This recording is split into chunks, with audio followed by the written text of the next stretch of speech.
Hello, my name is Bruce Clow. I run Cell Beekeeping Supplies.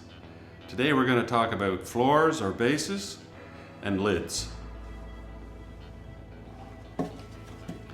The floor of the hive is essential because we want to make sure that the hive stays warm, and the way to do that is to give them a nice solid base. In this case, this is an 8-frame box base that's already assembled. You can get these simple wood products in kit set form as well, which you can assemble yourself. As you can see, there's no treatment on the inside of this base, but we use H3 treated runners which are going to sit on the ground. So that's your standard base. You can get it in all the sizes. That's the full depth standard, the full depth 8-frame, which I've got, and the slimline. Now, one thing with the introduction of the varroa mite in New Zealand is the desire to give the bees every opportunity to get the varroa out of the hive. So here we have a mesh floor base or floor. In this case, any natural fall of the varroa mite will eliminate it from the hive. It also provides good ventilation in the summer. And in the winter, if you feel that you're in a particularly cold area, you can just cover that with a piece of cardboard or plywood, and it should keep the bees good and snug.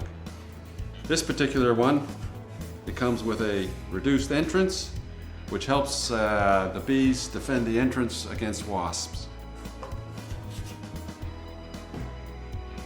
Now, the top of the hive, you're going to need a lid. Now, on the very top, there's basically two styles of lid. In this case, we've got a closed corner lid. It's also often called a telescoping lid because when it slides down, it's like a telescope going in and out. That's the way you need to get this lid on and off. So this is a full closed corner lid.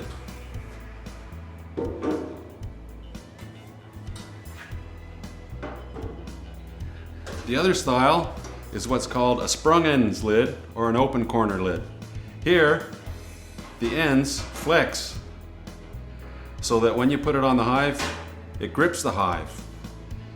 Now, I find this lid a lot easier to get on and off simply because I don't have to make sure that it's going on perfectly straight and perpendicular to the hive. I can just open up the springs and pick it off. Now, both these lids come in different gauges. That's different thicknesses of metal.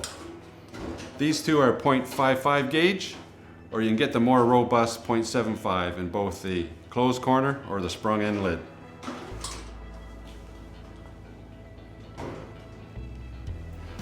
Now, underneath the lid, we need to put on what's called a hive mat. Sometimes it's called a crown board. In New Zealand, because we're reasonably temperate, the board is solid. Now, this piece of equipment is actually essential because if we didn't have this, the bees would glue the lid down and we would never get it off. So basically, this allows the bees to glue with their propolis to the top of the hive.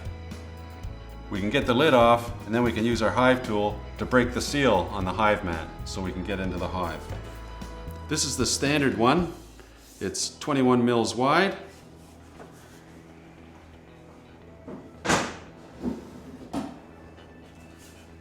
This is a 26 mil wide hive mat.